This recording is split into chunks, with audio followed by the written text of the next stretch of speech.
Coordinate geometry ना सिर्फ set का एक इम्पॉर्टेंट टॉपिक है बल्कि जीआरई, जीमैट और इसी तरह से डोमेस्टिक टेस्ट जैसे कि NTS, NUST, NET for business studies और सोशल साइंसेज, इसी तरह से आईबीए का टेस्ट है। इन तमाम टेस्ट में कोऑर्डिनेट ज्योमेट्री के क्वेश्चंस आपको नजर आएंगे, इसलिए इस सेक्शन को प्रॉपर तैयार करना बहुत जरूरी है। इसकी इंपॉर्टेंस इस तरह से भी है कि बाकी टॉपिक्स में अमूमन स्टूडेंट इजीली परफॉर्म कर जाते हैं, जबकि कोऑर्डिनेट ज्योमेट्री उनके लिए एक प्रॉब्लम होता है। कंपटीशन लेवल जो है वो कोऑर्डिनेट ज्योमेट्री और इससे रिलेटेड क्वेश्चंस पर होता है।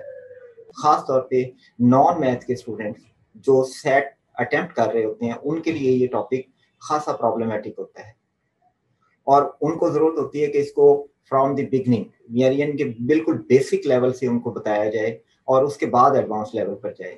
तो ये वीडियो दोनों तरह के तलबा को फोकस करती है। नॉन मैथ के तलबा जो मैथ जिन्होंने कोऑर्डिनेट ज्योमेट्री डिटेल से नहीं पढ़ा, और इसी तरह से जो मैथ के स्टूडेंट्स हैं जिन्होंने कोऑर्डिनेट ज्योमेट्री डिटेल से पढ़ी हुई है, उनके लिए भी इस वीडियो में खासा स्टफ मौजूद है। यानी कि बिल्कुल बेसिक लेवल से वो एडवांस पर जाते हैं तो एडवांस में डिफरेंट टेक्निक्स उनके लिए खासी हेल्पफुल होती हैं। कोऑर्डिनेट सिस्टम क्या होता है? Coordinate system is a method for identifying the location of a point. यानी कि किसी पेपर पर किसी जगह पर कोई पॉइंट मौजूद है, इसकी लोकेशन को आइडेंटिफाई करना है कि ये कहाँ पर है। Most coordinate system use two numbers a coordinate to identify the location of a point. जैसे कि ये पॉइंट है, यहाँ पर ये पॉइंट मौजूद है। अब हम एक लाइन लगाते हैं हॉरिजॉन्टल जो कि एक्स एक्सिस है और दूसरी लाइन है वर्टिकल जो कि वाई एक्सिस है, और जहां ये इंटरसेक्ट करती हैं यानी कि ये पॉइंट, इसको हम कहते हैं कि ओरिजिन है या ये 0 पॉइंट है। अब इसके लिहाज से देखें कि ये पॉइंट कहाँ पर है। हमने इक्वल डिस्टेंसेस के मार्क किए हुए हैं इनके पॉइंट्स, तो देखें -1, -2, -3, -4, -5। -5 पर ये पॉइंट हॉरिजॉन्टली मौजूद है, और वर्टिकल देखें तो 1 और 2, ये 2 के ऊपर है। यानी कि पहले हम लिखेंगे एक्स एक्सिस के कोऑर्डिनेट जो कि -5 हैं और फिर y के लिए। तो ये पॉइंट जो यहाँ पर मौजूद है ये कोऑर्डिनेट सिस्टम में -5 और 0 पर मौजूद है। इसी तरह से किसी और पॉइंट को ले लें, फॉर एग्जांपल ये पॉइंट है। अब इसकी लोकेशन क्या है? तो पहले हम एक्स एक्सिस में देखते हैं 1, 2, 3, ये हॉरिजॉन्टली 3 डिस्टेंस पर है, और वर्टिकली 1, 2, 3, 4, 5, 4 पर, ये 4 पर मौजूद है। तो ये एक्चुअली इसके कोऑर्डिनेट क्या हो गए इस पॉइंट के?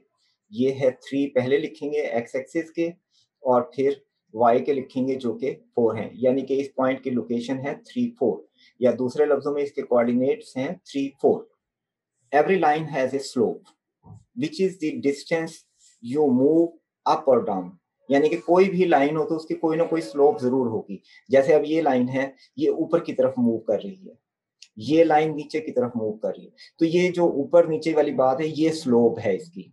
यानी कि हम ये देखते हैं कि ये लाइन किस कदर ऊपर जा रही है या किस कदर नीचे आ रही है, तो वो स्लोप से डिटरमिन होता है। जैसे कि ये लाइन, अब इस लाइन के मुकाबले में ये लाइन ज्यादा तेजी से ऊपर की तरफ जा रही है, ये इससे भी ज्यादा ऊपर जा रही है, ये नीचे की तरफ जा रही है। तो इस तरह से ये इनकी स्लोप्स हैं। तो स्लोप बनेगी क्या, इसको कैलकुलेट कैसे करेंगे? तो इसके लिए सिंपल होता है कि change in y over change in x। यानी कि अगर मैं ये लाइन लेता हूं, इसमें आप ये देखें कि ये पॉइंट है x1, y1, और दूसरा पॉइंट इस पर है x2, y2।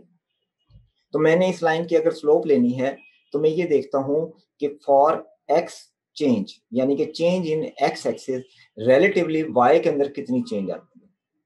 तो ये पॉइंट x1 यहां पर पहुंच गया x2 पर, इस पॉइंट पर ये चेंज है डेल्टा x, यानी कि चेंज इन x।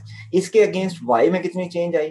तो y1 ये था और y2 ये था, तो y2 माइनस y1 जो है वो डेल्टा y को रिप्रेजेंट करेगा, और delta y over delta x जो है वो हमारी स्लोप होगी, delta y over delta x। यानी कि राइज ऊपर कितना जाते हैं और रन यानी कि हॉरिजॉन्टली कितना जाते हैं, ये स्लोप को रिप्रेजेंट करता है। आमतौर पर स्लोप को m से रिप्रेजेंट किया जाता है, यानी कि slope of this line is m and this is equal to delta y over delta x, और दूसरे लफ्जों में y2 minus y1 over x2 minus x1, ये इसकी स्लोप है। You should be able to tell a glance whether a slope has a positive, negative और zero slope. Positive slope का क्या मतलब है कि जब लाइन ऊपर की तरफ मूव करे, यानी कि जब हम x की वैल्यू में इंक्रीज करें तो y भी इंक्रीज हो जाए, ये है पॉजिटिव स्लोप।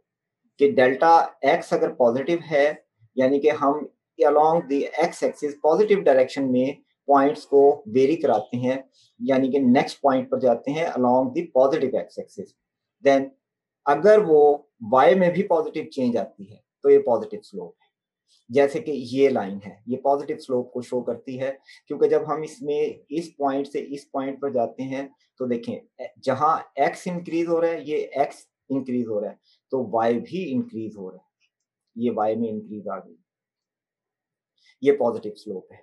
और जीरो स्लोप क्या होगी, जब आप अलोंग दी x एक्सिस होंगे, यानी कि x को जितना मर्जी चेंज कर लें, इस लाइन के अलोंग आप x को जितना मर्जी चेंज कर लें, y में चेंज नहीं आएगी, y में चेंज जीरो होगी, क्योंकि जब आप along the x axis move कर रहे हैं, जैसे कि ये लाइन है, अब ये अलोंग दी x एक्सिस है, तो आप x की वैल्यू ये लें और दूसरे x की ये लें, तो इसके अगेंस्ट y में तो चेंज है ही नहीं, तो स्लोप होती है delta y over delta x। x में तो जो मर्जी चेंज है, लेकिन डेल्टा y जीरो है, इसलिए स्लोप भी जीरो होगी, बेशक नीचे कुछ भी हो जीरो के अलावा। और नेगेटिव स्लोप क्या होगी, नेगेटिव स्लोप देखें जैसे ये लाइन है, अब इसमें x की वैल्यू आप इंक्रीज करें, x पहले यहाँ पर था, फिर ये यहाँ पर आ गया x, तो दोनों में चेंज आई पॉजिटिव, ये चेंज है, लेकिन y की चेंज क्या है, वो नेगेटिव है, क्योंकि उसकी वैल्यू डिक्रीज हो रही है, x की इंक्रीज हो रही है लेकिन y की डिक्रीज हो रही है, तो इस केस में हम कहेंगे कि स्लोप नेगेटिव है, क्योंकि y नेगेटिव आ रहा होगा। फॉर एग्जाम्पल हम कहते हैं कि ये लाइन है और एक पॉइंट हमारे पास ये है, इस पे x 0 है और y से कि हम 5 ले लेते हैं, यहाँ पर ये दूसरा पॉइंट है और इसमें x की वैल्यू हम कहते हैं कि दिस इज इक्वल टू 4 और y जो है देखें इसमें 0 है। अब आप delta y over delta x यानी कि स्लोप कैलकुलेट करें, तो डेल्टा y क्या होगा, ये होगा y2 माइनस y1 और डेल्टा x होगा x2 माइनस x1, तो y2 माइनस y1 क्या हुआ, y2 है 0 और y1 है 5, तो 0 माइनस 5, और x2 माइनस x1, x2 है 4 और x1 है 0, तो इसकी स्लोप आई -5/4। आप देखें कि लाइन थी डिक्रीजिंग, नीचे की तरफ जा रही थी, इसलिए इसकी स्लोप नेगेटिव है। डिस्टेंस बिटवीन टू पॉइंट्स, दो पॉइंट्स के दरमियान डिस्टेंस, जैसे कि ये कोऑर्डिनेट सिस्टम में ये दो पॉइंट्स हैं, से कि इसके कोऑर्डिनेट हैं 5 6 5 7, इसके कोऑर्डिनेट हैं 5 7 और इसके कोऑर्डिनेट हैं 8 13। अब इन दोनों पॉइंट्स के दरमियान डिस्टेंस कितना है, तो इसके लिए हम डिस्टेंस फार्मूला यूज करते हैं, जो कि यहाँ पर देख रहे हैं आप। Distance between two point is d and this is equal to x2 minus x1 का whole square plus y2 minus y1 का होल स्क्वायर। ये किसके इक्वल हो गया, अगर हम इस केस को लें तो x2 है 8 और x1 है 5, इसका होल स्क्वायर प्लस y2 13 है और y1 7 है, अब इसका होल स्क्वायर करके अंडर रूट, ये आ गया आपके पास 3 का स्क्वायर प्लस अब 13 माइनस 7, 13 माइनस 7 इज 6 और इसका स्क्वायर, ये आ गया आपके पास 9 प्लस 36 का अंडर रूट आ जाएगा, तो ये 45 का अंडर रूट और this is equal to 3 into 5 under. This is the distance between the points P1 and P2।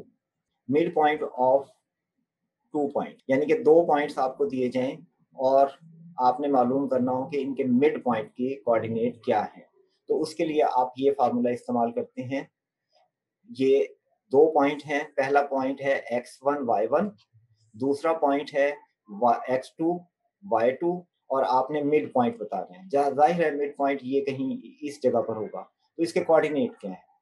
तो हम कहेंगे x1 प्लस x2 बाई 2 और y1 प्लस y2 बाई 2। अगर हम एग्जाम्पल ले लें कोई भी से कि एक पॉइंट ये है, एक पॉइंट ये है, P1, इसके कोऑर्डिनेट हैं 3 5, और इसके हम ले लेते हैं 7 12। तो इसका मिड पॉइंट क्या होगा? तो हम कहेंगे कि the mid point of these 2 point P1 and P2 is 3 plus 7 by 2 and 5 plus 12 by 2। ये आ जाएगा आपके पास 10 by 2 और इधर हो जाएगा 17 by 2। तो इसके बन जाएंगे 5 17 by 2। ये मिड पॉइंट के कोऑर्डिनेट होंगे। रिफ्लेक्शन सेट्स के लिए बहुत इंपॉर्टेंट है, क्योंकि अक्सर देखने में आया है कि एक या दो क्वेश्चन ऐसे होते हैं जो रिफ्लेक्शन पर बेस करते हैं। रिफ्लेक्शन से क्या मुराद है? रिफ्लेक्शन से मुराद सिंपली ये है कि अगर एक पॉइंट यहाँ मौजूद है या कोई ऑब्जेक्ट मौजूद है, तो उससे कुछ फासले पर अगर कोई रिफ्लेक्टिंग सरफेस हो, मिसाल के तौर पर इसके सामने आप आईना रख देते हैं, तो इसका इमेज कहाँ बनेगा? देखें, आईना अगर हम सामने रखेंगे तो इसका इमेज यहाँ कहीं नजर आएगा, ये एक्चुअल और ये इमेज। तो इस तरह से लाइंस में भी सेम आईने वाला रूल लगता है कि उसकी रिफ्लेक्शन कहाँ आएगी। लेकिन आईने में हम सामने एक सरफेस रखते हैं और उसके अक्रॉस देखते हैं, जबकि यहाँ पर रिफ्लेक्शन किसी लाइन के गिर्द होगी, किसी पॉइंट के गिर्द होगी, या कोई गिवन पॉइंट होगा, तो वो सेंटर भी हो सकता है, यानी कि वो ओरिजिन भी हो सकता है, 0 0 भी, कोई एक्सिस भी हो सकता है। तो हम देखते हैं कि मुख्तलिफ सिचुएशंस में रिफ्लेक्शन के रूल्स क्या होंगे। Reflection of a point in axis, यानी कि अब एक्सिस में, एक्स एक्सिस में या वाई एक्सिस में उसकी रिफ्लेक्शन देखी जाएगी। When you reflect a point across the x-axis, the coordinate remain the same, but the y-coordinate is transformed into its opposite। देखें, बिल्कुल आसान काम। क्या करना है? अगर आपसे कहा जाए कि ये पॉइंट है और इसकी x एक्सिस में रिफ्लेक्शन क्या हो, तो आप कुछ भी ना करें, x एक्सिस को सेम रहने दें। जैसे इसके कोऑर्डिनेट है, मैं x एक्सिस है -5 और y है 2। आप क्या करें, इसकी रिफ्लेक्शन लेनी है, x को वही रहने दें, ये -5 ही रहेगा, लेकिन y को माइनस कर दें, यानी कि इसका साइन चेंज करते हैं, ये हो जाएगा -2। ये इसकी रिफ्लेक्शन है जो यहां कहीं बनेगी इस जगह पर। क्या किया कि अगर आपने x एक्सिस में रिफ्लेक्शन लेनी है तो y कोऑर्डिनेट के साइन को चेंज कर दें। अगर आपने y एक्सिस में लेनी है, मिसाल के तौर पे इसी पॉइंट को अगर हम कहें कि y एक्सिस में इसके कोऑर्डिनेट क्या होंगे रिफ्लेक्शन के, तो हम देखें कि इसमें x एक्सिस के साइन को चेंज कर देंगे, यानी कि अब ये +5 हो जाएगा और +5 यहाँ आएगा। y को नहीं चेंज करेंगे, y एज इट इज रहेगा, अब ये हो जाएगा 5 2। ये इसकी रिफ्लेक्शन आ गई। तो बिल्कुल आसान मेथड, जब x एक्सिस में करना है तो y के कोऑर्डिनेट के साइन को चेंज कर दें, और y एक्सिस में आपने रिफ्लेक्शन लेनी है तो x एक्सिस के कोऑर्डिनेट का साइन चेंज कर दें। Reflection of a point in the origin. अब ओरिजिन में अगर आप पॉइंट चेंज करना है तो ये भी बड़ा आसान काम, आप कुछ भी ना करें, दोनों कोऑर्डिनेट यानी कि x और y दोनों के साइन को चेंज कर। जैसे ये इस केस में देखें, ये है -5 और 2। अब मैंने ये इसमें रिफ्लेक्शन लेनी है इस पॉइंट के अक्रॉस, तो आप देखें कि अब मैं क्या करूंगा, दोनों के साइन चेंज कर देते हैं, x को +5 कर दें और y को -2 कर दें, तो ये यहाँ पर इसकी रिफ्लेक्शन आएगी। और देखें कि इन तीनों पॉइंट्स को अगर मिलाया जाए तो ये स्ट्रेट लाइन पर होंगे, यानी कि कोलिनियर होंगे, ये यूं लाइन इसके ऊपर से जाके इधर आ रही। तो अगर आपने ओरिजिन के अक्रॉस किसी पॉइंट की रिफ्लेक्शन लेनी है तो आप दोनों कोऑर्डिनेट के साइन को चेंज करते हैं। Reflection of a point in a given line. अब हम किसी लाइन में रिफ्लेक्शन देखते हैं। The reflection of the point x y across the line y is equal to x, यानी कि ये लाइन है x is equal to y, इसमें इसकी रिफ्लेक्शन क्या होगी? ये भी बहुत आसान काम, यानी कि इसमें भी आपको कोई किसी किस्म की टेक्निकल चीज का सामना नहीं करना पड़ेगा। आप बिल्कुल आसानी से क्या करें, x और y के कोऑर्डिनेट को अल्टरनेट करें। इसके कोऑर्डिनेट थे -5 एंड 2। इसकी जो रिफ्लेक्शन आएगी x is equal to y में वो होगी 2 - 5। यानी कि आप देखेंगे x और y को मैंने इंटरचेंज कर दिया।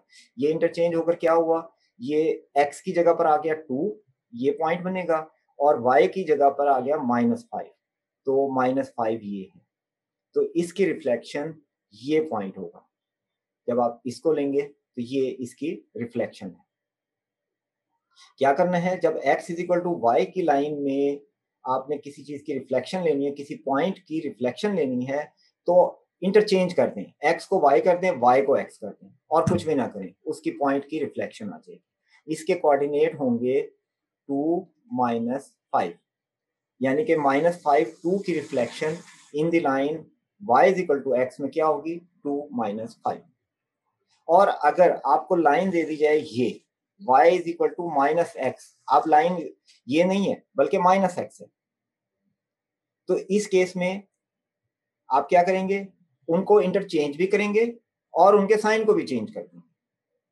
जैसे ये लाइन है, देखें ये लाइन है आपके पास y is equal to -x, ये लाइन है, और ये पॉइंट है जिसके कोऑर्डिनेट है -5 एंड 2। अब इसकी रिफ्लेक्शन लेनी है y is equal to -x में की लाइन में, तो आप क्या करें, पहले तो करें इनको इंटरचेंज करेंगे तो ये आ जाएगा ये। अब इनके साइन को भी चेंज कर दे, तो ये -2 और +5, ये इसकी रिफ्लेक्शन होगी। तो आप देखें ये पॉइंट कहाँ बनेगा, -2 ये है और +5 और +5 ये देखें ये आपके पास इसकी रिफ्लेक्शन आ गई। और याद रखना कि रिफ्लेक्शन जो है वो परपेंडिकुलर होगी, यानी कि इन दोनों पॉइंट को मिलाएं तो 90 डिग्री पर लाइन पे फॉल करेगी। जैसे यहाँ पर भी था, ये इन दोनों पॉइंट को मिलाएंगे तो यहाँ पर 90 डिग्री बनना चाहिए, इसी तरह से यहाँ पर भी 90 डिग्री बन रहा है, और ये इसका रिफ्लेक्शन है। तो देखें मैंने आपको दो चीजें बताई, अगर x is equal to y के अक्रॉस करना है तो सिर्फ x और y के कोऑर्डिनेट को इंटरचेंज कर, और y is equal to -x के गिर्द करने हैं तो इंटरचेंज भी करें और साइंस को भी चेंज करें, दोनों के साइंस को चेंज करें। अब हम देखते हैं reflection of a point in a given line. अभी जो हमने पिछले सेक्शन में किया था उसमें था कि एक्सिस में आपने रिफ्लेक्शन देखी। अब हम देखते हैं कि एक्सिस के अलावा भी कोई लाइन हो तो उसमें रिफ्लेक्शन कैसे आएगी। तो उसमें देखें कि ये लाइन ब्लू में जो शो हो रही है ये है y इज इक्वल टू 4 की लाइन। इसमें ये पॉइंट है आपके पास -5 और 2, इसकी रिफ्लेक्शन क्या हो। तो इसके लिए कुछ भी नहीं, आप ये देखें कि यहाँ से अगर मैं इसके पॉइंट को देखूं तो ये 2 पॉइंट के डिस्टेंस पर है, तो इसके अपोजिट परपेंडिकुलरली 2 पॉइंट का डिस्टेंस ले लें आप, बस, और कुछ भी नहीं करना आपने। यानी कि आप लाइन से इस पॉइंट का डिस्टेंस नोट करें जो कि 2r है, तो 2 इस लाइन से अवे चले जाएं आप। अब आपने एक्स एक्सिस के अलोंग मूव नहीं करना, अब इसका डिस्टेंस लेना है कि ये पॉइंट से कितने डिस्टेंस पे है। तो आप देखें कि y इज इक्वल टू 4 है और यहाँ पर जो कोऑर्डिनेट है y का वो 2 है, तो इन दोनों का डिस्टेंस 2 आता है। देखें ये डिस्टेंस आ रहा है 2, इसका मतलब है इस पॉइंट की जो रिफ्लेक्शन होगी इस लाइन के दूसरी तरफ 2 डिस्टेंस पर होगी। ये डिस्टेंस भी 2 है, ये भी 2 है।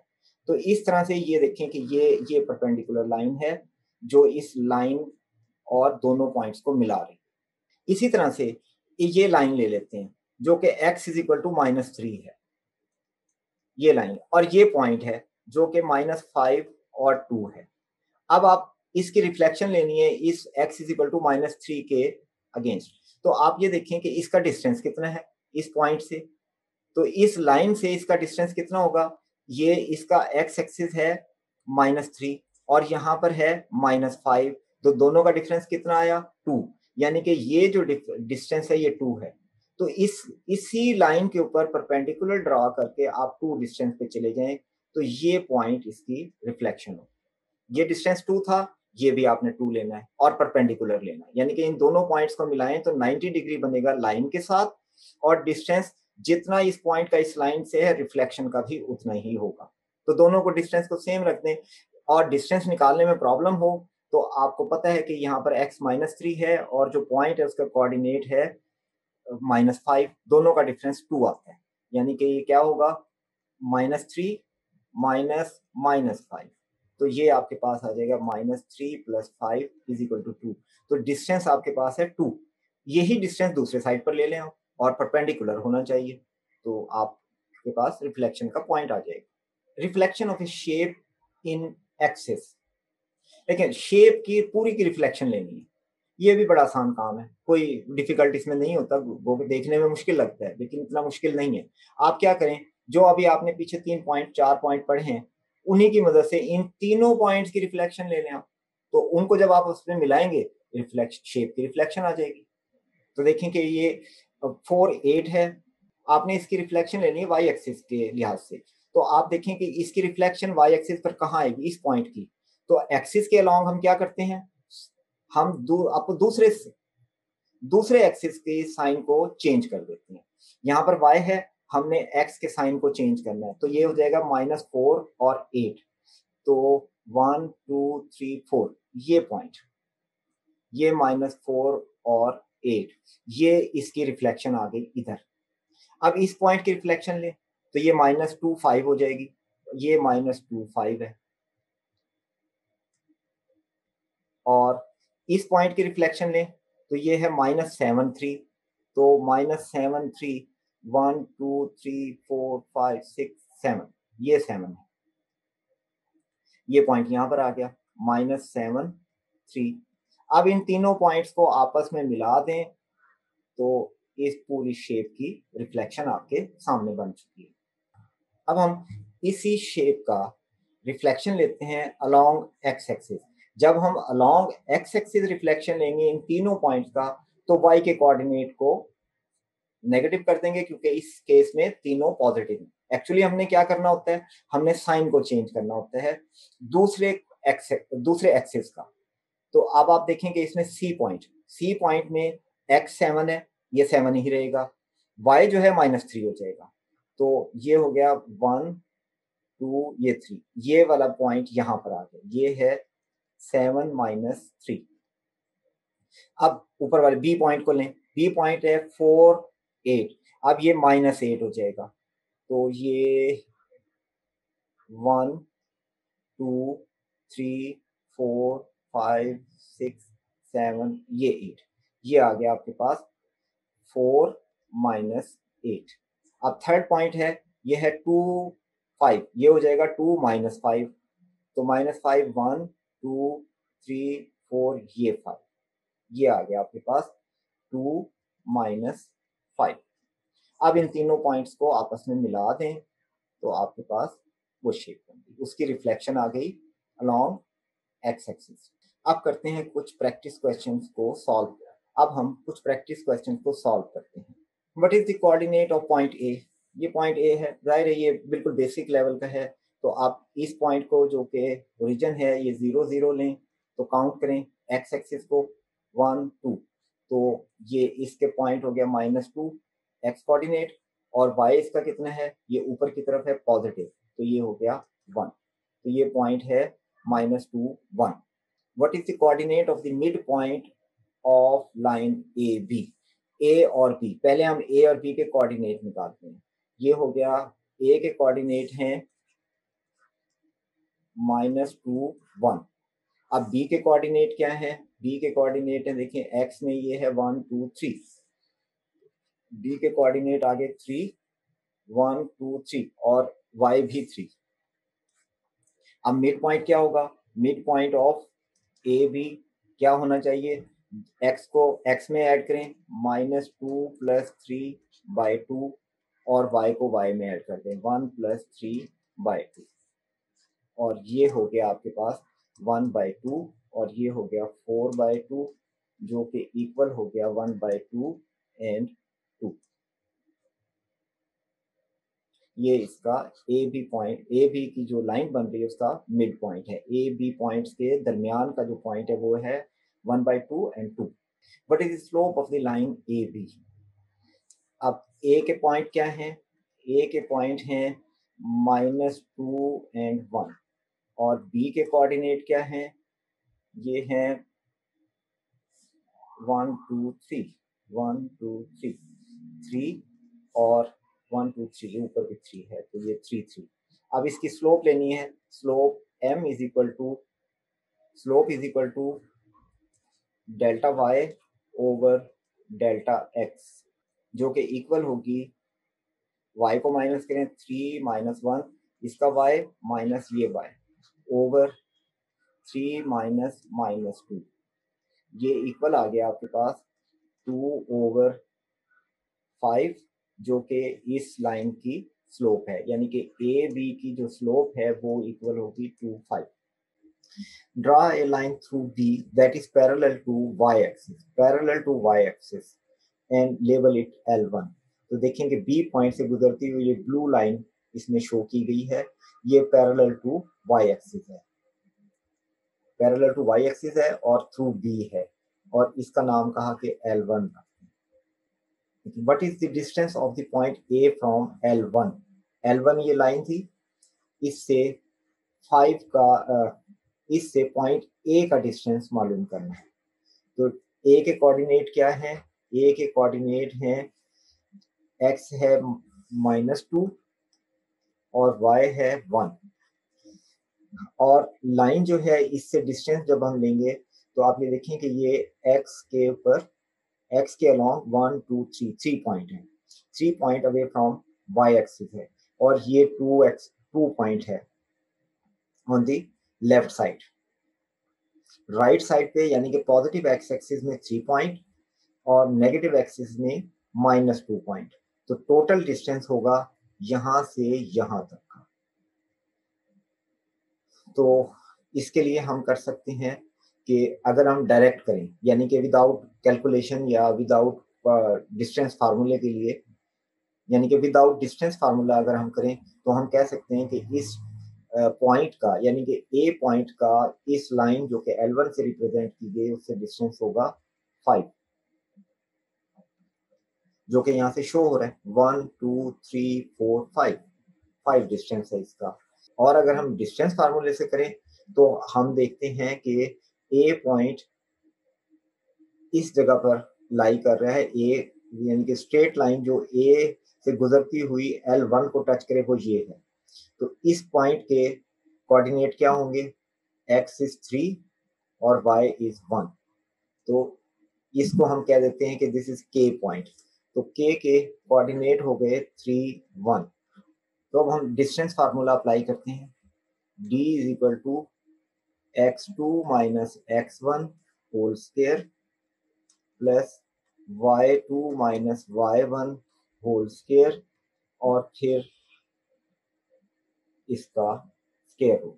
तो ये हो जाएगा x2 3 माइनस x1 इज -2 और इसका whole square plus y2 1 minus 1, y1 भी 1 है ये. तो ये आपके पास आ गया 3 प्लस 2 का स्क्वायर प्लस 0, और ये स्क्वायर रूट लेंगे तो ये आ जाएगा 5 का स्क्वायर और उसका under root, this is equal to 5. लेकिन वो सेम है. डिस्टेंस फार्मूले से कर लें, या आपको पता है कि y में तो कोई चेंज है नहीं तो x में चेंज है. तो x इस लाइन से a point along the x axis 5 units है, इसलिए इसका डिस्टेंस होगा 5. Draw a line through b से एक line that is parallel to x axis. ये लाइन ग्रीन से शो की गई है और इसका नाम रख दिया गया L2, जबकि ये पहले पिछले क्वेश्चन में इसका नाम रखा गया था L1. इसको लेबल किया था L1 से, और अब उसने ग्रीन लाइन जो कि B से पास कर रही है और पैरेलल टू x एक्सिस है, इसका लेबल है L2. Draw a line y is equal to -1 and label it L3. तो आप देखें कि y इज इक्वल टू -1, तो y -1 है. ये जो ब्लू लाइन यहाँ पर शो हो रही है ये लाइन है पैरेलल टू x एक्सिस होगी, क्योंकि y is equal to -1, y की वैल्यू चेंज नहीं होगी जबकि x चेंज होगा. ये है y इज इक्वल टू -1 की लाइन, और इसको लेबल 3 कर दें. देखिए अब ये क्वेश्चन है, if point A is reflected over L2, और L2 हमने पहले इसको लेबल किया हुआ है ग्रीन लाइन को, जो कि B से गुजर रही है और x के पैरेलल है. What are the coordinate of its image? A की रिफ्लेक्शन लेनी है. तो A की रिफ्लेक्शन क्या होगी? क्योंकि लाइन के अगेंस्ट है तो जितना डिस्टेंस ये नीचे की तरफ है, इतना ही डिस्टेंस ये ऊपर की तरफ होगी। और क्योंकि हमने इसको लेना है L2 जो कि पैरेलल है x एक्सिस के, इसलिए जो चेंज आएगी वो सिर्फ y में आएगी। तो आप देखेंगे 1 और 2 डिस्टेंस है ये डाउनवर्ड, तो अपवर्ड 2 डिस्टेंस ले लें, तो ये पॉइंट होगा जो रिफ्लेक्शन में आएगा। और इसके कोऑर्डिनेट क्या होंगे, इसको देखें कि ये -2 अलॉन्ग x एक्सिस है और y में 1 2 3 4 1 2 3 4 5 डिस्टेंस ये x एक्सिस से अपवर्ड है, यानी कि ये y इसका कोऑर्डिनेट होगा 5, यानी कि ये पॉइंट हुआ -2 5। If point B is mid point of line segment AC, कोई लाइन AC है और जो A और C को मिला रही है और B उसका मिड पॉइंट है। What are the coordinate of point C, हमने कोऑर्डिनेट बताने हैं पॉइंट C के, जबकि ये मिड पॉइंट है। हम सपोज कर लेते हैं कि वो जो पॉइंट C है वो कहीं पर भी है और उसके कोऑर्डिनेट जो हैं वो x और y हैं। अब हमने x और y की वैल्यू मालूम करनी है। A के कोऑर्डिनेट क्या है, आप देखें 1 2, और A के कोऑर्डिनेट हैं 2 और -2, क्योंकि ये नेगेटिव x एक्सिस के अलॉन्ग है, और y इज 1, ये तो आगे इसके कोऑर्डिनेट। और B के कोऑर्डिनेट 1 2 3 और अपवर्ड भी 3 हैं, तो इसके कोऑर्डिनेट हैं 3 3। और C के हमने सपोज की हैं एक्स वाई जो कि हमने मालूम करने। अब B मिड पॉइंट है, तो मिड पॉइंट फार्मूला क्या होता है, x1 plus x2 divided by 2 and y1 plus y2 divided by 2, ये कोऑर्डिनेट होते हैं मिड पॉइंट के। अब इसमें हमने एक्चुअली ये पॉइंट लेना है A और C के अराउंड, यानी कि ये जो A और C के मिलाने से जो लाइन बनती है उसके एंड पॉइंट्स हम सपोज करेंगे A और C, और हमने इसका मिड पॉइंट ढूंढना है। तो यहाँ से A और C के मिड पॉइंट लें, और यहाँ से हम A और C के कोऑर्डिनेट लेकर इसका मिड पॉइंट लेते हैं। x1 -2 प्लस x2 x हो गया, क्योंकि C के कोऑर्डिनेट x कोऑर्डिनेट है x और डिवाइडेड बाय 2, और y1 है हमारे पास 1 प्लस इस ये कोऑर्डिनेट है y बाय 2, ये हमारे पास आ गए मिड पॉइंट के कोऑर्डिनेट।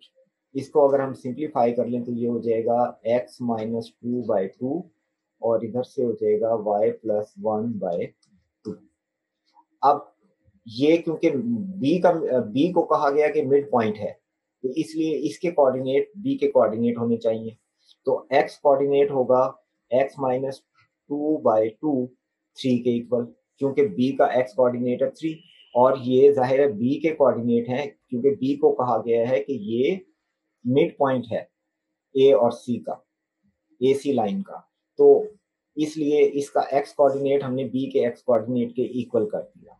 यहाँ से x की वैल्यू आती है 6 और ये x ये 2 गया 8, तो x की वैल्यू है 8, यानी कि C के जो कोऑर्डिनेट बन रहे हैं उसमें x कोऑर्डिनेट है 8। अब y भी 3 के इक्वल है, तो इसको हम 3 के इक्वल करते हैं जो कि B का y कोऑर्डिनेट है, तो y + 1/2 is equal to 3 and y + 1 is equal to 6। यहाँ से हमें पता लगता है कि y इज इक्वल टू 5 है, तो C का y कोऑर्डिनेट होगा 5। तो ये C के रिक्वायर्ड कोऑर्डिनेट। अब इस क्वेश्चन में हमें एक रेक्टेंगल दिया गया है जिसके कोऑर्डिनेट दिए गए हैं और इसमें से कुछ वैल्यूज मिसिंग है, जैसे K, M, N, P, ये मिसिंग वैल्यूज हैं, जबकि रेक्टेंगल का एरिया दिया गया है 108 और हमने K की वैल्यू बतानी है, फिर M की, N की और P की। तो पहले हम K की वैल्यू फाइंड आउट करते हैं। तो सबसे पहले हम देखते हैं कि DC, ये जो साइड है रेक्टेंगल की, इसकी लेंथ हम मालूम कर सकते हैं, क्योंकि इसका x कोऑर्डिनेट है 14 और x कोऑर्डिनेट D का है 2, तो दोनों का डिफरेंस होगा वो DC की लेंथ होगी। तो ये साइड हमारे पास आ गई 12, यानी कि 14 - 2, तो ये साइड हमारे पास 12 है। इसकी क्योंकि हमें एरिया दिया गया है, इस वजह से हम इसकी दूसरी साइड भी मालूम कर सकते हैं, क्योंकि रेक्टेंगल का एरिया होता है length into width is equal to area, जो कि हमें दिया गया है 108। अब हमारे पास एक साइड है, दूसरी साइड निकालनी है तो हम इसको डिवाइड कर देते हैं। तो ये जो साइड है बी सी या सी बी, ये इक्वल होगी 108/12, जो कि 9 के इक्वल आती है। यानी कि ये हाइट जो है 9 है। अब क्योंकि रेगुलर रेक्टेंगल दिया गया है इसलिए ये 9 है तो ये भी 9 है और ये 12 है। अपोजिट साइड्स इक्वल होंगी रेक्टेंगल में। तो अब हम देखते हैं कि k की वैल्यू क्या बनती है। अब हम देखें कि d पर y कोऑर्डिनेट है 1, जबकि इस साइड की लेंथ है 9, तो k की वैल्यू क्या हुई, k इज इक्वल टू 10 होना चाहिए, क्योंकि 9 ये और 1 ये हाइट है जो कि y कोऑर्डिनेट है, क्योंकि ये भी तो y के अलोंग हाइट को ही शो कर रहा है ना। तो 9 ये और 1 ये, तो टोटल मिलकर k की वैल्यू आ गई 10। फिर हमने बताना है m की वैल्यू। तो m की वैल्यू के लिए भी इसी तरह देखें कि ये a पॉइंट जो है ये यहां से यहां तक, ये जो लाइन है ये 2 है और आगे 12 है, तो टोटल मिलकर m की वैल्यू 14 होनी चाहिए, क्योंकि 12 रेक्टेंगल की साइड आ गई और 2 इसका x कोऑर्डिनेट आ गया, दोनों मिलकर हो गए 12 + 2 14। उसके बाद हमने बताना है n, n यहाँ पर मौजूद है। n अगेन आप देखें कि n की वैल्यू क्या होगी, इस पॉइंट की हाइट है 1 जो कि यहां से शो हो रही है, क्योंकि ये पैरेलल टू x एक्सिस है, y की वैल्यू इसमें चेंज नहीं हो रही, इसमें y की वैल्यू चेंज नहीं हो रही, इसलिए ये 1 है तो यहाँ पर भी 1 है, यानी कि इसमें p 1 है। p की वैल्यू हमें डायरेक्ट यहाँ से पता चलती है कि इस, क्योंकि ये line DC line parallel to x axis है, इसलिए p की वैल्यू होगी 1। अच्छा, उसके बाद अब हम देखते हैं n। n क्या होगा, जब ये p1 है, इसकी हाइट यहाँ पर 1 है और 9 ये है, तो n की वैल्यू भी होगी 10, क्योंकि ये k की तरह ही है कि k और n की वैल्यू सेम होनी चाहिए, क्योंकि ये पैरेलल टू x एक्सिस है। उसके बाद what is the ratio of AC to perimeter of ABCD। अब हमने रेशो बतानी है पेरीमीटर से AC की। तो AC की पहले हम लेंथ लेते हैं। AC की लेंथ क्या होगी, डिस्टेंस फार्मूला लगाएं, तो ये होगा x2 minus x1 whole square plus y2 minus y1 whole square और फिर इस पर स्क्वायर रूट आ जाए। तो हम देखें C के कोऑर्डिनेट क्या है, x है 14, x2 14 हो गया और x1 है 2, इसका स्क्वायर प्लस y2 है हमारे पास p की वैल्यू थी 1 और यहाँ पर है k की वैल्यू है 10, ये आ गया। तो इसको सॉल्व करें तो ये आ गया 12 का स्क्वायर प्लस -9 का स्क्वायर, जो कि इक्वल होगा 144 प्लस 81 और इसका स्क्वायर रूट 144 और 81, तो ये हो गया 225। 225 का स्क्वायर रूट होता है 15 के इक्वल। तो AC हमारे पास है 15 और अब हम देखते हैं पेरीमीटर ऑफ ABCD। तो इसकी सारी साइडों का सम यानी कि पेरीमीटर कितना होगा, 9 + 9 18 प्लस 12 + 12 24, तो जो कि इक्वल हो गया। तो यहाँ पर हमने बताना क्या था, AC to perimeter of ABCD, तो ये रेशो होगी 15:42। तो इसे सिंप्लीफाई कर लें, सिंप्लीफाई करने के बाद ये 3 से कैंसिल होकर 5 आ गया और ये 3 से कैंसिल होकर 14 आ गया, तो 514 इसका आंसर है side AC to perimeter of ABCD, यानी कि इनकी रेशो है 514। अब क्वेश्चन है what is the slope of DB। पहले हम यहाँ पर इनकी वैल्यूज ले आते हैं। अब क्वेश्चन क्या है, what is the slope of DB, ये DB लाइन है यानी कि ये, तो इसकी स्लोप क्या होगी, इसकी स्लोप के लिए हम स्लोप का फार्मूला इस्तेमाल करेंगे, स्लोप m = डेल्टा y/डेल्टा x यानी कि y2 minus y1 over x2 minus x1 किसके इक्वल होगा? ये है 10, y2 minus y1 is 1, x2 14 minus x1 2 जो कि इक्वल हो गया 9 ओवर 12 और ये इक्वल होगा 3 ओवर 4 के, यानी कि ये रिक्वायर्ड स्लोप ऑफ डीबी है, डीबी लाइन। नेक्स्ट क्वेश्चन है at what point do AC and DB intersect? DB और AC ये किस पॉइंट पर इंटरसेक्ट करेंगे? तो जाहिर है अगर रेक्टेंगल है तो ये इंटरसेक्शन होगा मिड पॉइंट पर, तो हम DB का मिड पॉइंट ले लेते हैं। AC का भी लिया जा सकता है, DB का भी लिया जा सकता है, क्योंकि दोनों का मिड पॉइंट सेम होगा, क्योंकि ये पॉइंट ऑफ इंटरसेक्शन है। तो हम DB का मिड पॉइंट लेते हैं, तो ये मिड पॉइंट होगा x1 plus x2 divided by 2 and y1 plus y2 divided by 2। तो ये किसके इक्वल आता है? आप देखें कि x1 2 plus 1 14 y1 over 2 and y coordinate को देखें तो y1 इज 1 y2 इज 10, ये 10 और इसको 2 से डिवाइड करें तो इसको जरा सिंप्लीफाई करें तो ये आ जाएगा 16 बाय 2 और ये है 11 बाय 2। तो कोऑर्डिनेट हुए 8 11 बाय 2। ये रिक्वायर्ड पॉइंट ऑफ इंटरसेक्शन है जो कि मिड पॉइंट है DB का, और इसी तरह से अगर आप AC का मिड पॉइंट निकालें वो भी यही आएगा।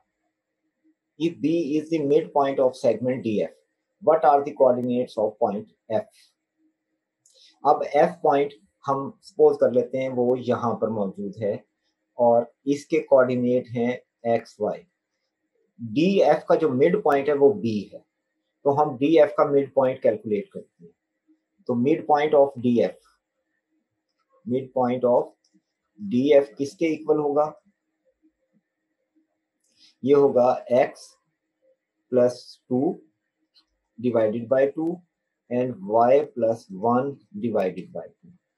ये हमारे पास है x1 और ये है x2। इसी तरह से ये y1 और ये y2, तो ये मिड पॉइंट आ गया। अब क्योंकि B इन दोनों का मिड पॉइंट है तो इसलिए इसके कोऑर्डिनेट इससे मैच करने चाहिए। तो आप देखें कि m की वैल्यू हमने कैलकुलेट की थी, m की वैल्यू है 14, तो ये हमारे पास है 14 और n की वैल्यू है हमारे पास 10, तो ये 10 है। तो हम कहेंगे इसमें से x कोऑर्डिनेट क्या होगा? x plus 2 by 2 is equal to 14 और y plus 1 by 2 is equal to 10। ये हो गया x plus 2 is equal to 28 और x इज इक्वल टू 26 और y जो है वो आ जाएगा y plus 1 is equal to 20 and y is equal to 19। तो ये जो पॉइंट F है इसके कोऑर्डिनेट होंगे 26 19।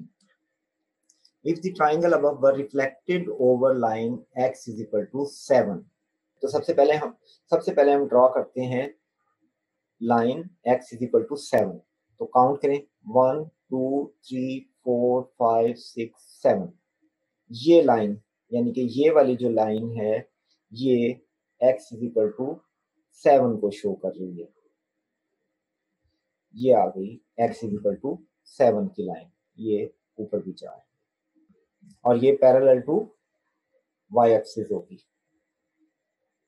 What would be the least x coordinate of any point on the triangle? सबसे छोटा कोऑर्डिनेट किस पॉइंट का होगा या क्या हो सकता है, वैल्यू क्या है उस कोऑर्डिनेट की जो सबसे छोटा है रिफ्लेक्शन के बाद? तो पहले हम रिफ्लेक्टेड पॉइंट निकालते हैं। इस पॉइंट की रिफ्लेक्शन किधर होगी? इस पॉइंट की रिफ्लेक्शन होगी यहाँ पर, क्योंकि ये सिर्फ क्या होना है कि इसका डिस्टेंस यहाँ से इस लाइन से है 1, तो दूसरे साइड पर इसका डिस्टेंस 1 ले लें, क्योंकि लाइन के अक्रॉस इसकी रिफ्लेक्शन है। तो आप देखेंगे इसका x कोऑर्डिनेट क्या होगा? इसका x कोऑर्डिनेट होगा, यहाँ से आप काउंट करें तो ये है 8 और y इसका 7 है। और y इसका 7 है, तो इसके कोऑर्डिनेट आ गए 8 7। उसके बाद हम इसकी रिफ्लेक्शन लेते हैं, इसका डिस्टेंस देखें इस लाइन से, तो 1 2 3 4 5 6 7 8, तो दूसरे साइड पर भी इसी तरह से 8 लें आप, तो ये हो जाएगा 1, क्योंकि हम शुरू कर रहे हैं यहाँ से 1 2 3 4 5 6 7 8, तो 1 2 3 4 5 6 7 8। अब आप देखें ये एक्स एक्सिस से, अब ये कितना होगा, ये एक्स एक्सिस से होगा ये 1 2 3 4 5 6 7 और 8 9 10 11 12 13 14 15।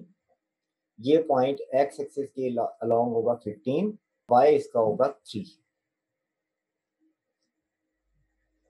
अब इस पॉइंट को लें तो आप ये देखें कि ये पॉइंट भी यहीं आएगा, क्योंकि ये पैरेलल लाइन है इस पॉइंट की और इस पॉइंट की, तो इसका एक्स कोऑर्डिनेट सेम होगा 15, सिर्फ वाई में चेंज आ रही है जो कि -1 है। तो इसकी जो इस पॉइंट की जो रिफ्लेक्शन है वो यहाँ कहीं आ जाएगी इस पॉइंट पर, इस पॉइंट की रिफ्लेक्शन यहाँ है। देखें इसमें x ये 15 जबकि हमारे से पूछा क्या गया है लीस्ट x, तो लीस्ट x होगा 8। इस क्वेश्चन का आंसर है 8, जो कि इस पॉइंट की रिफ्लेक्शन से आ रहा है। फिर है जी what is the area of the triangle. अब हमने इस ट्राइंगल का एरिया बताना है, तो एरिया ऑफ ट्राइंगल होता है हाफ बी एच के। इसमें h हाइट है और b बेस है। अब बेस और हाइट में क्या रिलेशन है, यानी कि ट्राइंगल में ये जहन में रखें कि ये अगर हम बेस ले रहे हैं तो हाइट इसका परपेंडिकुलर डिस्टेंस होगी फ्रॉम द अदर वर्टेक्स, ये BH बनेगा। अगर ट्राइंगल हमारे पास इस शक्ल की आ जाती है फॉर एग्जांपल और ये B है, तो हम ये लेंगे, ये इसकी हाइट होगी, यहाँ पर ये 90 डिग्री बनाएंगे, ये इसमें h होगी। तो अब आप देखें कि इसमें हम कैलकुलेट करते हैं कि b और h कैसे बनाया जा सकता है। हम इसको ले लेते हैं कि ये b है, तो इसका h क्या होगा, इसका h कोई भी लाइन जो इस वर्टेक्स को टच करे और इस लाइन से हो, तो ये यहाँ पर इसका h आएगा ये, क्योंकि ये इस लाइन को इस पॉइंट पर टच करता है, ये यहाँ पर 90 डिग्री बनता है, तो ये हमारे पास है h यहाँ से यहाँ तक, जो कि एक्स एक्सिस 6 है और एक पॉइंट लेफ्ट साइड पर, यानी कि काउंट करें तो 1 2 3 4 5 6 और 7, यानी कि हाइट है 7 पॉइंट और इसका डिस्टेंस कितना है 1 2 3 4। बेस हमारे पास हो गई 4 और हाइट हमारे पास है 7, तो इस ट्राइंगल का एरिया क्या होगा, half base is equal to 4 और हाइट इज इक्वल टू 7, जो कि इक्वल है 14।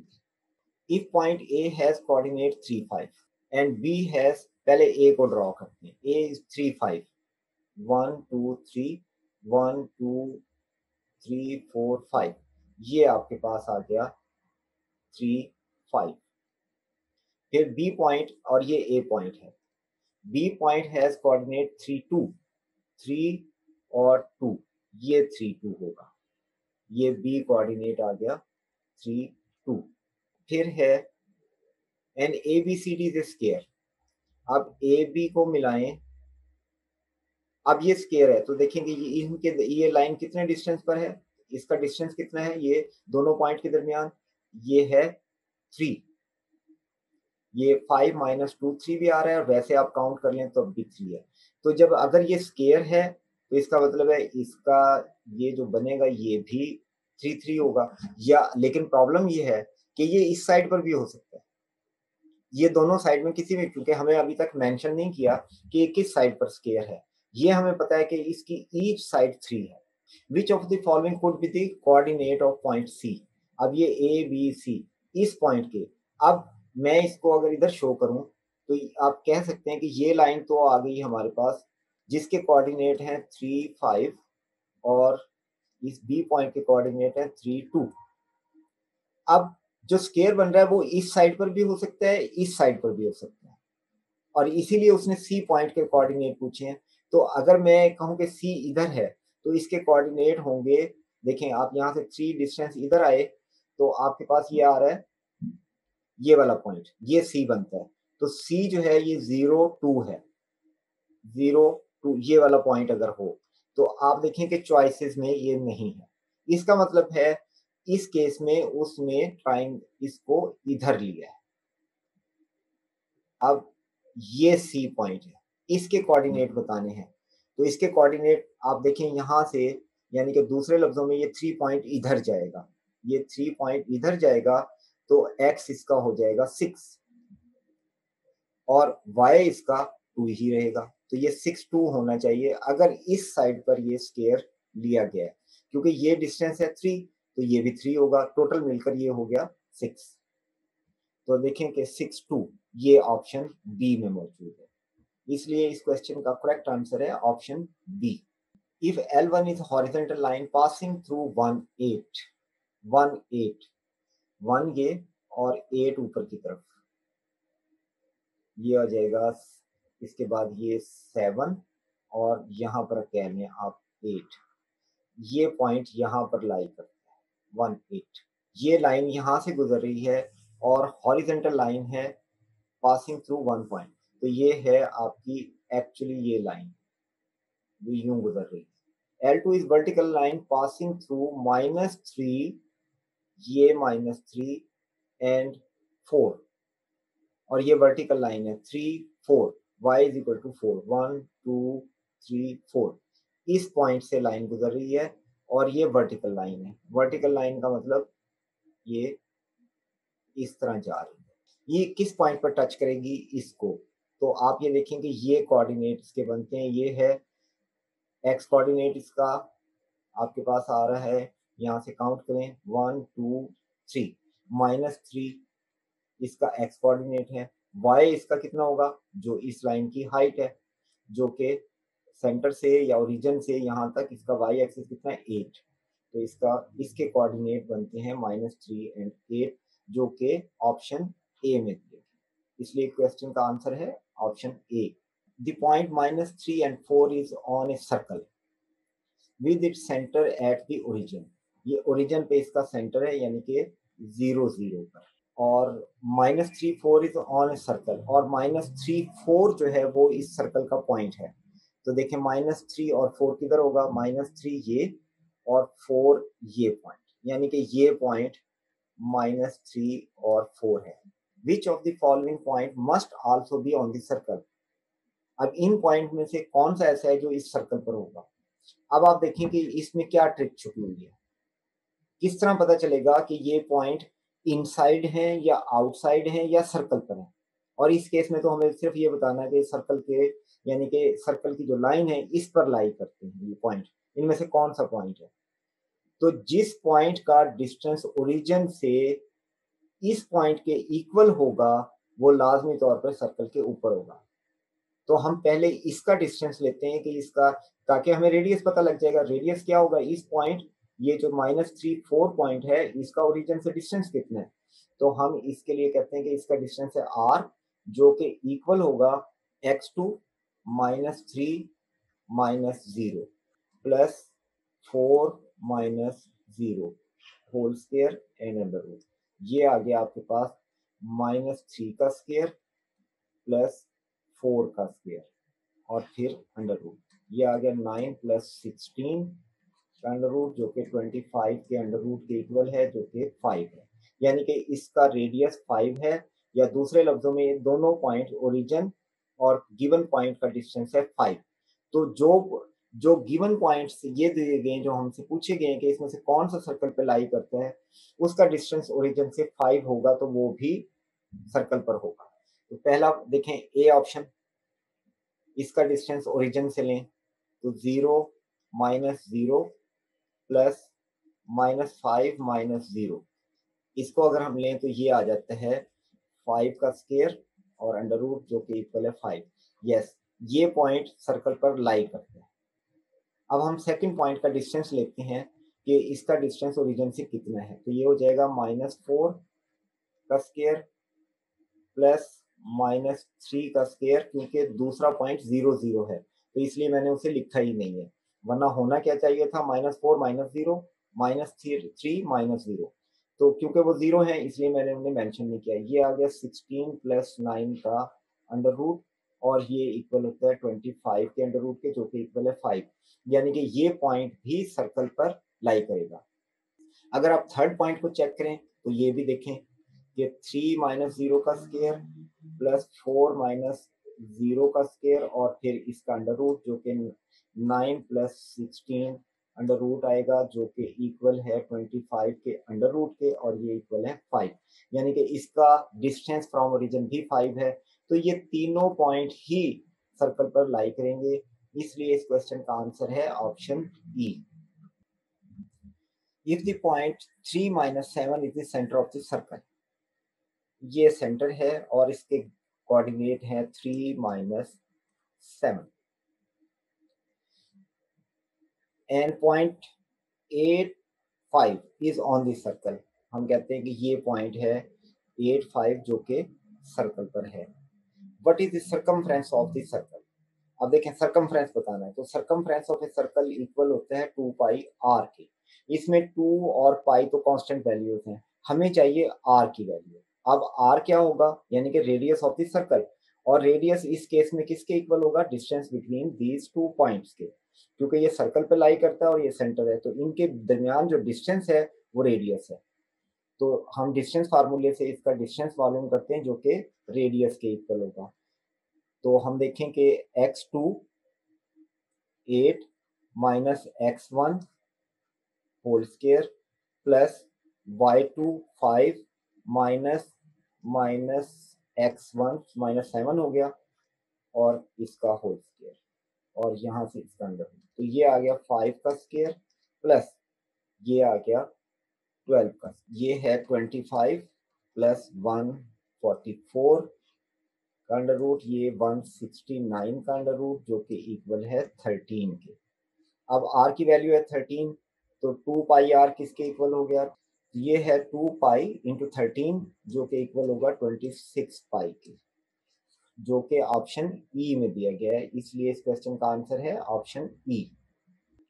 इन द फिगर एट राइट, ये फिगर दी गई है, point E is to be drawn so that triangle C D has the same area as triangle ABC.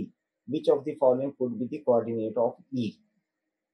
Point E यहाँ पर मौजूद नहीं है इन द फिगर।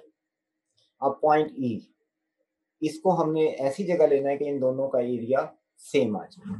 तो आप देखें कि इसमें खासी लॉजिक पाई जाती है कि आप इसको किस तरह से एडजस्ट करें कि एरिया जो बने किसके, सी डी और ई, कोई भी पॉइंट जो हम लेंगे उसका एरिया, और ए बी और सी का जो एरिया है इस ट्राइंगल का एरिया, दोनों का एरिया सेम आ जाए। तो एरिया ऑफ ट्राइंगल होता है हाफ बी एच के, B is the base and H is the height. तो पहले हम ए बी और सी ट्राइंगल का एरिया कैलकुलेट करते हैं। लेकिन इसमें बेस है ए सी जिसकी लेंथ है 1 2 3 4, तो इसका एरिया ट्राइंगल का एरिया जो कि ए बी सी है, ए बी सी ट्राइंगल का एरिया आ गया हाफ, बेस इसमें है 4 और एच काउंट करें तो एच, इसकी एच होगी जो वाई कोऑर्डिनेट है बी पॉइंट का, बी पॉइंट का कोऑर्डिनेट है 1 2 3 4 5 6 7 8। तो इस तरह से इसका एरिया है 16। अब ई पॉइंट हमने ऐसी जगह लेना है कि अगर हम सी डी को बेस बनाएं तो उसका एरिया 16 आना चाहिए। अब सी डी की वैल्यू है 2, तो आप देखें कि अगर मैं एरिया का फार्मूला लिखूं सी डी ई के लिए तो ये होगा हाफ, बी की जगह मैं लिख लेता हूं 2, तो यहाँ पर आएगा x, ये x मैंने मालूम करना है जबकि इन दोनों का एरिया सेम है, it's mean x is equal to 16 आना चाहिए। 16 क्या चीज, हाइट, हाइट इसकी 16 होगी, तो इसका area A B C triangle के इक्वल हो जाएगा। मैंने क्या किया, दोनों का एरिया इक्वल कर दिया। ई के लिए मैंने हाइट सपोज की x और बेस मैंने ली CD, तो इसका मतलब है ये वैल्यू आ गई 2 से क्रॉस हो गया। अब x की वैल्यू, क्योंकि दोनों का एरिया सेम है, तो मैंने दोनों का एरिया सेम किया, यानी कि इस एरिया को मैंने इस एरिया के इक्वल किया। यहाँ से मेरे पास आ गई x की वैल्यू 16। तो ये क्या है, ये हाइट है। अब हाइट क्या होगी, ये होगी, ये हो गया y कोऑर्डिनेट उस E पॉइंट का, क्योंकि ये हाइट है। तो y कोऑर्डिनेट वाला ऑप्शन देखें, इसमें कौन सा होगा, इसमें सिर्फ ये डी ऑप्शन ऐसे है जिसमें y कोऑर्डिनेट 16 है। तो ये पॉसिबल आंसर हो सकता है, क्योंकि इसका x कोऑर्डिनेट है 2, यानी कि इसको इस तरह से ऊपर की तरफ ले जाएं तो 16 पॉइंट के ऊपर जाकर E होगा। तो आप देखें कि अगर ये ट्राइंगल लें कि ये हाइट 16 और ये बेस 2, तो उसका एरिया एग्जैक्टली 16 आता है। इसका मतलब है इस क्वेश्चन का आंसर है option D. Point A and B lie on the line y is equal to 6, ये डॉटेड लाइन, ये है y is equal to 6, और पॉइंट A और B इस पर लाई कर रहे हैं। ये पॉइंट A है और ये पॉइंट B है। जो A से एक गुजर रही है L1 और ओरिजिन तक ओरिजिन से गुजरती है, L2 B से गुजरते हुए ओरिजिन से गुजरती है, यानी कि इनके दूसरे पॉइंट हमारे पास आ गया है। इनके दूसरे पॉइंट्स होंगे 0 0, यानी कि ओरिजिन। ए का दूसरा पॉइंट भी 0 0 और बी का दूसरा पॉइंट भी 0 0 होगा। अब हमें दिया गया है if the distance from A to B is 4, ये इन दोनों के दरमियान डिस्टेंस है 4, और slope of L1 is half, L1 की स्लोप यानी कि M1 जो है वो हाफ है। What is the slope of the line L2, यानी कि हमने स्लोप ऑफ L2 बताना। L1 की स्लोप है हाफ, इसकी मदद से हम A पॉइंट का x कोऑर्डिनेट मालूम करते हैं। वही x कोऑर्डिनेट 4 ऐड करने के बाद B का कोऑर्डिनेट बन जाएगा। इस तरह से हाइट तो हमें मालूम है, यानी कि y कोऑर्डिनेट तो ऑलरेडी दोनों पॉइंट्स का मौजूद है, क्योंकि y इज इक्वल टू 6 की लाइन है, यानी कि ये x से यहाँ तक का डिस्टेंस 6 है। लेकिन x अगर हमें A का पता चल जाए तो B का भी मालूम हो जाएगा। पहले हम एक x कोऑर्डिनेट को मालूम करते हैं, जो कि डेटा से निकल सकता है स्लोप की मदद से, और स्लोप हम कैलकुलेट कर सकते हैं 0 यानी कि ओरिजिन और ए के पॉइंट से। तो ए के पॉइंट को हम सपोज कर लेते हैं कि इसका एक्स कोऑर्डिनेट है एक्स, और वाई तो हमें पता है कि वो 6 है। दूसरा पॉइंट इसका ओरिजिन है 0 0, तो इसकी स्लोप कैलकुलेट करें। स्लोप ऑफ लाइन L1 यानी कि slope of L1 is equal to M1 is equal to Y2 minus Y1 over X2 minus X1, यानी कि Y2 0 minus 6 over 0 minus X, ये इक्वल दी गई है हाफ के, ये हमें दिया गया है ये हाफ, तो हमने इसको हाफ के इक्वल कर दिया। यहाँ से आप देखें कि वैल्यू क्या बनेगी, -6 over -x is equal to half. Minus से माइनस कैंसिल हुआ, x उधर चला गया, और यहाँ से हमें पता लगता है कि x की वैल्यू है 12। तो x यहाँ पर इस a के कोऑर्डिनेट अब क्या बन गए, 12 और 6। अब b के कोऑर्डिनेट क्या होंगे, अगर a का x कोऑर्डिनेट है 12 तो b का होगा 16, क्योंकि ये 4 का डिस्टेंस है और हाइट तो 6 ऑलरेडी है। तो इस तरह से इसका b के कोऑर्डिनेट आ गए 16 6। अब इसकी स्लोप मालूम करनी है M2, तो आप देखें कि ये होगी 6 माइनस 0 ओवर 16 माइनस 0, यानी कि 6 ओवर 16 की, जो कि इक्वल है 3 ओवर 8 की। यही इस क्वेश्चन का आंसर है, यानी कि स्लोप ऑफ L2 इज 3/8।